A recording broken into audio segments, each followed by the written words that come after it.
দেখুন শওকত সাহেব এটা প্রি প্ল্যান করেছে। শওকত সাহেব উনি দেখতে পাচ্ছেন তার পায়ের নিচের মাটি নাই, কারণ ৮-১০টা বিধানসভা থেকে লোক নিয়ে এসে আইএসএফ কে চ্যালেঞ্জ করে একটা র্যালি করেছিল। সেই র্যালিতে তিনি সুপার ফ্লপ। পায়ের নিচে মাটি নাই, ভাঙড়ের মানুষ তার সাথে নাই, এটা নাটক করতে হবে। আমি তো চাই এটা ন্যাশনাল ইনভেস্টিগেশন এজেন্সিকে দিয়ে তদন্ত করা হোক, কারণ বোমার কথা এখন উল্লেখ হচ্ছে, এক্সক্লুসিভ যখন ব্যবহার হচ্ছে এখানে এনআইএ তদন্ত করুক। যদি আইএসএফ এর ছেলেরা এর সাথে যুক্ত থাকে তাকে তুলে নিয়ে চলে যাক, দেখবেন দুধকে দুধ পানিকে পানি হয়ে যাবে।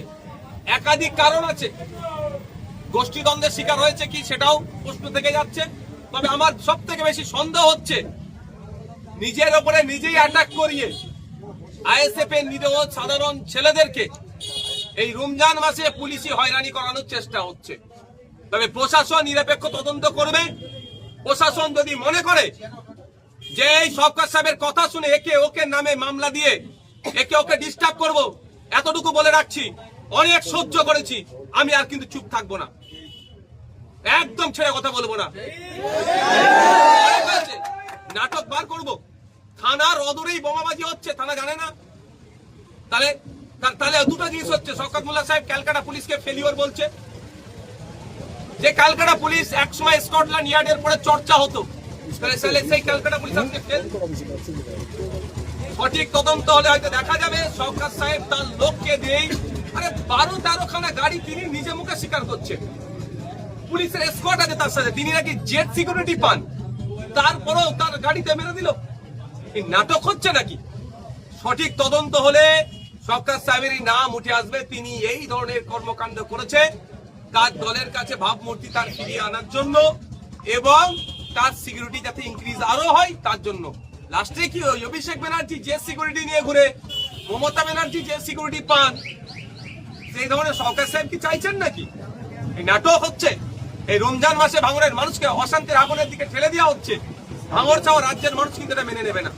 আমাদেরকে কি বলা হচ্ছে, আইএসএফ এর ছেলেরা নাকি বোমাবাজি করেছে। আরে আমাদের গরিব ছেলে 1 কিলো আপেল কিনতে গেলে 250 টাকা লাগছে, নাশপাতি 300 টাকা, শসা 60 টাকা, মুসাম্বি লেবু কলার ডজন আপনার 70 টাকা। একটা বোমের দাম কত? 2-2.5 হাজার টাকা কম বেশি হতে পারে, আমার জানা নেই, তারপরেও বলছি ও টাকা থাকলে আমরা পেটে খাবো। সারাদিন রোজায় আছি, সন্ধ্যাবেলা ঠিক করে ইফতার করতে পারছি না আমাদের ছেলেরা, আমরা বোম মারবো? মানুষকে বিভ্রান্ত করা হচ্ছে, প্রশাসনকে বিভ্রান্ত করা হচ্ছে। বাংলার মানুষ জানে ওই ওদের নাটক। 3 জনকে অ্যারেস্ট করা হয়েছে। দেখুন, একজনের পিতাকে ধরে নিয়ে গিয়েছে বলছে নাকি, ঠিক আছে, আমরা আইনি লড়াই লড়ছি, জামিন করিয়ে মালা পরিয়ে নিয়ে আসবো, 1 নম্বর কথা। দ্বিতীয় কথা, যদি এই ধরনের অন্যায় কাজ ক্রমশ বাড়তে থাকে, আমরা আমাদের পরবর্তী পদক্ষেপ গণতান্ত্রিক প্রক্রিয়ায় কি হয় এটাও আমি করে দেবো। এতটুকু মাথায় রাখতে বলবো প্রশাসনকে। পবিত্র রমজান মাস চলছে, কোন ধরনের যদি অন্যায় কাজ করেন কিন্তু আমরা সহ্য করবো না।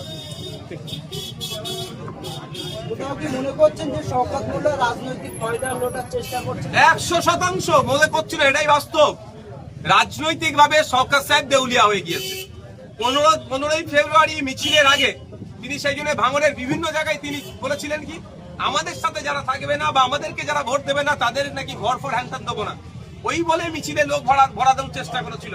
তাও ভাঙড়ের মানুষ তার ডাকে সাড়া দেয়নি। ফলে পায়ের নিচে মাটি নাই, রাজনৈতিক ভাবে দেউলিয়া হয়ে গিয়েছে। সেই জন্য মাটি ফিরে পাওয়ার জন্য আর সিম্প্যাথি পাওয়ার জন্য এই ধরনের নাটক করছে। আর রেজ্জাক খাকে যারা খুন করলো, সেই আইএসএফ এর নামে দোষ দিয়েছিল, পরবর্তীতে প্রমাণ হয়েছে যে রেজ্জাক খাকে তার দলের লোকেরাই খুন করেছিল। এটাও যদি সঠিক তদন্ত হয়, বোমাবাজি যে চাকরটা সঠিক তদন্ত প্রমাণিত হবে, যেখানেও শওকত সাহেবদের দলের বা তারা